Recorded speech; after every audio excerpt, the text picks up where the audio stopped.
बाबा साहब अम्बेडकर इनसे क्यों दुखी थे?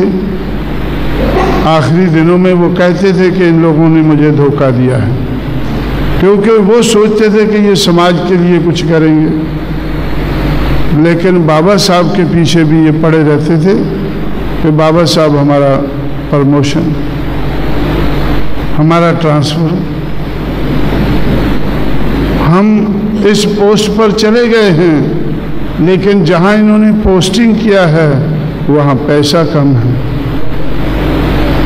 जहां इन्होंने पोस्टिंग किया है वहां पैसा कम है, तो बाबा साहब भी चले रहते होंगे।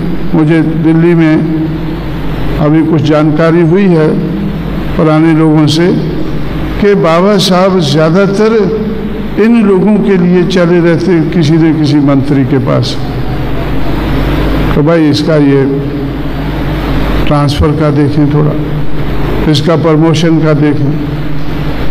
लेकिन बाबा साहब की तो कोई सरकार नहीं थी, उनके स्टेचर के हिसाब से कोई ओबलाइज कर देता था, लेकिन ज़्यादातर तो वो बाबा साहब से नफरत ही करते थे कि भाई अगर ये इसको किसी अच्छी जगह प्रमोशन दिला रहा होगा, अगर किसी अच्छी जगह प्रमोशन दिला रहा होगा तो शायद इससे पैसा लेता होगा। पैसा तो चाहिए था। अब मेरे पास भी बहुत से लोग आते रहते हैं तो भाई हमारा प्रमोशन, हमारा प्रमोशन। अभी एक ONGC में डायरेक्टर था, वो उससे बड़ा अधिकारी बनना चाहता था। वैसे तो मुझे खुशी थी कि भाई हमारे लोग अभी बड़े अधिकारी बन रहे हैं, अच्छी बात है। जब हम रूलर बनेंगे वो हमारे काम आ सकते हैं,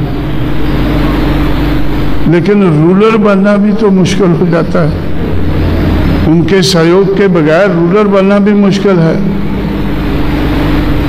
तो इस तरह से उत्तर भारत में मैंने, खासकर उत्तर प्रदेश में मेरा तजुर्बा था कि जितने अधिकारी थे वो सारे के सारे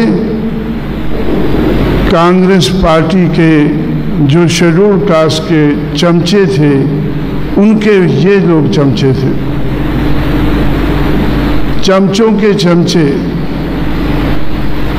ये लोग बने हुए थे अपना उल्लू सीधा करने के लिए।